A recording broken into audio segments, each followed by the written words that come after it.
A indústria automobilística brasileira viveu altos e baixos no decorrer de sua história. No início dos anos 1990, ela bateu o pé no fundo do poço com a abertura do país para o mercado internacional. Nossos carros, obsoletos na época, tiveram de ser repensados para resistir à concorrência. Trabalhadores, empresários e governos se uniram para que a indústria nacional não sucumbisse. Depois do susto do início dos anos 1990, montadoras multinacionais se instalaram por aqui naquela década. Hoje, mais e mais marcas estão construindo fábricas no Brasil. E nada disso ocorreu à toa. Houve um período no Brasil em que se deixou de fazer política industrial. A partir de 2003, isso foi retomado. Lula foi um governo de recuperação da sociedade brasileira, do mercado interno brasileiro, da produção no Brasil. O governo da presidenta Dilma, com o Plano Brasil Maior, a retomada do conceito e da importância e da prática de haver uma política industrial no Brasil, associada e complementarmente à política econômica de maneira geral. O Brasil mudou muito nos últimos anos. Mudou através da expansão e o surgimento de uma nova classe média, que hoje somam 54 bilhões de reais e movimentam mais de R$1 trilhão por ano. Embora muitas marcas estejam no país, as campeãs de produção no Brasil são Volkswagen, Ford, Fiat e General Motors, que produzem 75% dos veículos. Tem que resgatar toda a abertura de diálogo com os movimentos sociais e sindicais que ocorreram a partir de 2003, com Lula presidindo o Brasil.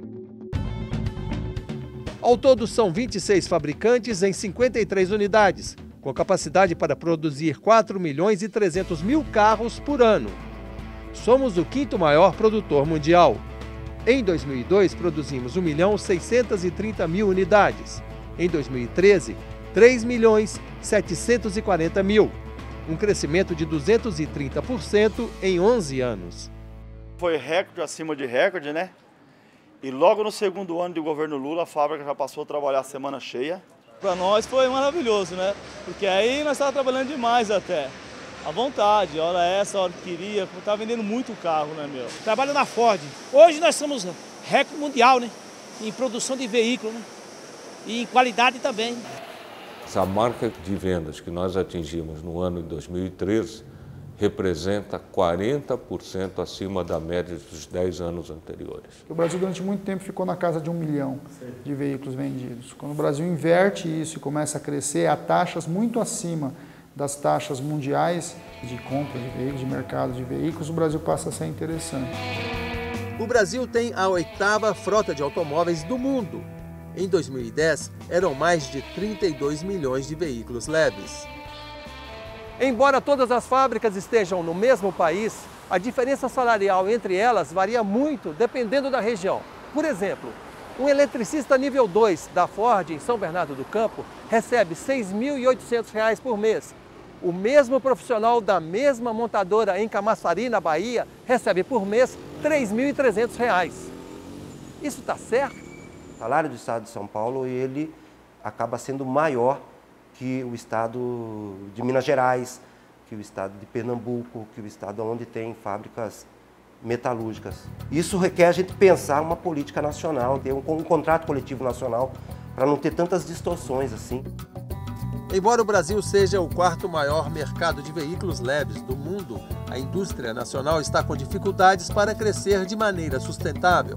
Os carros importados são uma fatia importante do mercado e o déficit nacional entre importação e exportação de veículos, em 2011, chegou a 5 bilhões 880 milhões de dólares. O mercado é global, eu quero ocupar o mercado brasileiro e eu tenho um produto que o Brasil está disposto a comprar. Onde eu estou produzindo isso, estou produzindo lá fora. Não tem problema, enfia no navio e traz para o Brasil. Para dobrar a capacidade de produção de automóveis em 10 anos, trabalhadores, empresários e governo federal tiveram de acertar os ponteiros. 8 anos de crescimento ininterrupto da indústria. A indústria, mesmo com horas extras, com contratações, com aumento de capacidade, não conseguia atender esse brusco aumento da demanda. E isso era suprido com importados. E o que a gente alertava o governo? que a hora que o mercado começasse a se estabilizar, que era uma previsão, que isso poderia representar um problema, uma ameaça aos postos de trabalho. E o governo, naquele momento, não conseguia identificar isso. E nós fizemos protesto de rua, né?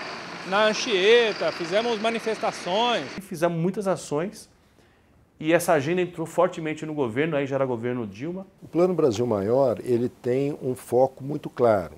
Ele procura adensar as cadeias produtivas de diversos setores, de um lado, e de outro lado, ele procura incentivar a inovação tecnológica. As novas medidas do governo Dilma resultaram em mudanças no cenário automotivo. De 2012 a 2013, a importação cai de 23,6% para 18,6%.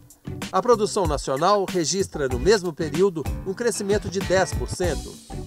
Entre as medidas está a elevação para 30% do IPI, Imposto sobre Produtos Industrializados, para todos os veículos, nacionais e importados. O que aconteceu na prática?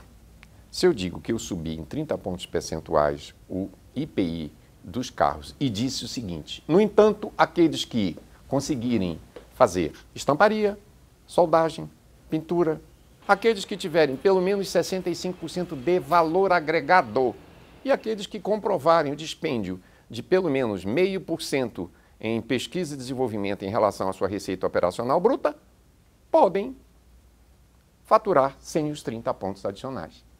Tradução: só os carros nacionais conseguiam fazer isso, evidentemente. Como é que um carro importado ia ter estamparia, soldagem, montagem de motor, de câmbio, não sei o quê? Então nós seguramos as importações. Você sabia? Em 2010 foram importados 634.400 carros.